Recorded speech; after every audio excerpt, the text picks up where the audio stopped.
네, 여러분 안녕하십니까. 드디어 더불어민주당이 반으로 쪼개집니다. 다시 한번 말씀드립니다. 방금 들은 긴급 속보인데 이낙연 전 더불어민주당 대표가 1월 4일 드디어 창당을 선언합니다. 오늘 측근들하고 서울 모처에서 긴급 실무 회의를 가진 것으로 확인됐습니다. 다시 한번 말씀드립니다. 더불어민주당이 반으로 쪼개질지 아니면 3분의 1, 3분의 2 이런 방식으로 쪼개질지 차후 진행을 지켜봐야 알겠습니다만 드디어 더불어민주당이 오래전부터 예고돼 왔던 것처럼 예견돼 왔던 것처럼 그리고 이낙연 전 대표가 반드시 창당을 하겠다라고 공언해 왔던 것처럼 드디어 1월 4일 날 이낙연 신당이 공식 출범을 합니다. 어제 이낙연, 이재명, 이낙연 두 사람이 서울 중구에 있는 달기비라는 식당에서 오전 10시부터 약 1시간 동안 회동을 가졌었지요. 그래서 이낙연은 이재명의 이선 후퇴 그리고 통합비상대책위원회 구성을 다시 한번 요구하고 설득 작업을 가졌는데 이것에 대해서 이재명은 그럴 수 없다. 정식으로 거부 입장을 밝혔고 대신 당의 단합을 위해서 이낙연 전 대표가 남아있어 달라라는 요구를 했습니다. 그러자 이낙연 전 대표는 이재명이 먼저 자리를 뜬 뒤 따로 기자들 앞에 서서 그러면 나는 제 갈 길을 가겠다. 내 길을 가겠다. 이렇게 말한 뒤 24시간 뒤에 죄송합니다. 측근 그룹들과 회의를 갖고 신당 창당을 선언하는 날짜를 1월 4일로 정했습니다.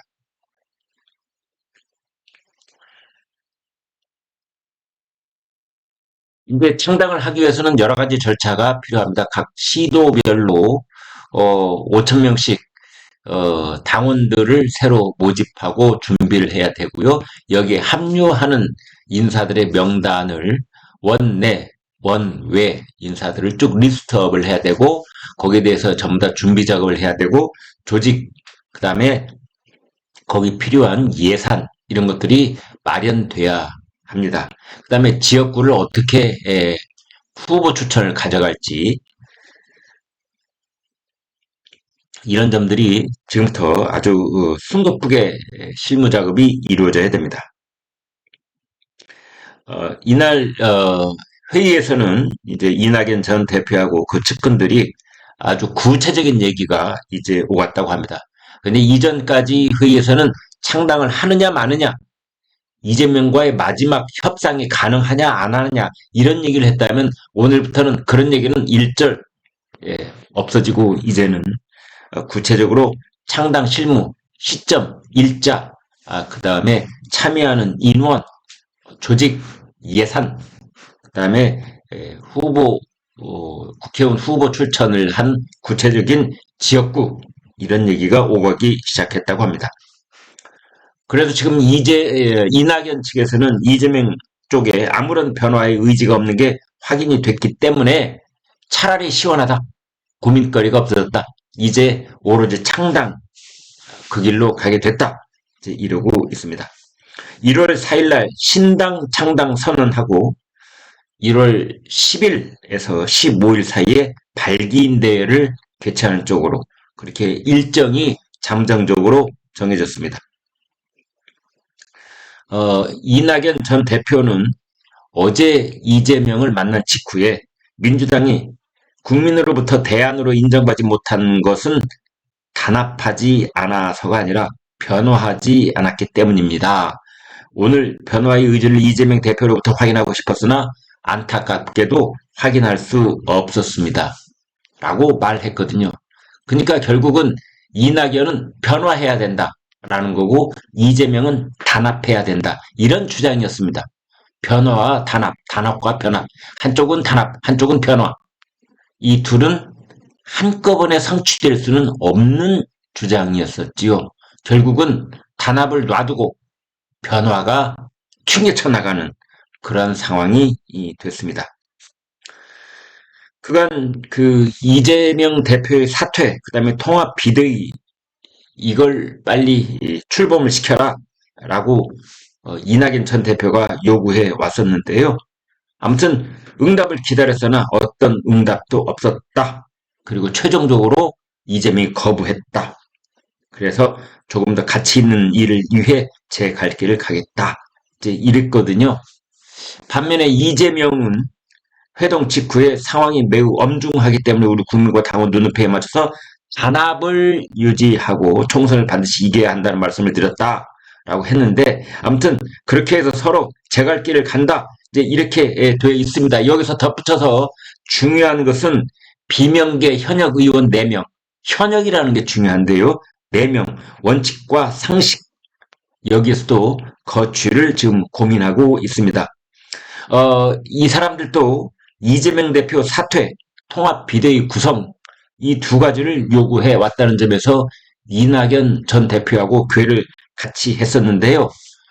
12월 31일까지 당의 변화를 기다리겠다라고 말한 적이 있습니다. 당의 변화라고 하는 것은 말이 변화이지 이재명 물러나라, 비대위 꾸려라 이 두 가지입니다. 따라서 이 두 가지를 이재명이 공식적으로 거부했기 때문에 원칙과 상식, 이제 행동을 보여야 될 때가 왔습니다. 그래서 이번 주 초에 재차 통합 비대위 수용 최후 통첩을 할 예정이다.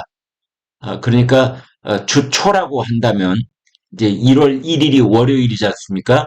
뭐 신정 연휴 이런 거 지금 따질 때제가 아닙니다. 더불어민주당은 아마 연휴 상관없이 이제 월요일 날, 그다음에 1월 2일인 화요일 날 계속해서 이재명한테 최후의 통첩을 했다. 이제 이러는 건데 아니 이낙연한테 이미 사퇴 안 한다. 비대위 없다 했는데 그 원칙과 상식 여기에는 또 뭐 다른 답변을 할 수 있을까요? 상상이 잘 되지는 않습니다만 일반에게 알려지지 않는 테이블 밑에서의 협상은 있을 수가 있는데 확실한 계파 간의 어떤 공천에 관한 요구와 수용 이런 것들이 오갔을 수는 있습니다. 아무튼 그 원칙과 상식 네 사람은 공동 행동을 통해 결단을 내리겠다. 공동으로 행동하겠다. 그러니까 이준석 신당처럼 이렇게 뿔뿔이 차례차례 뭐 이런 식으로 살라미 전술 뭐 이런 식으로 이재명 이준석 먼저 하고 그다음에 천하람 하고 그다음에 뭐 이기인 하고 이런 식으로 거기는 순서를 정해서 어떻게 하던데 우리는 그렇게 안 한다. 한꺼번에 4명이 통일된 행동을 하겠다. 지금 그러고 있습니다. 더불어민주당 내부의 사정은 복잡합니다. 신당 뭐 어쩔 수 없이 불가피한 상황이긴 하지만 이낙연 신당 제대로 되겠느냐.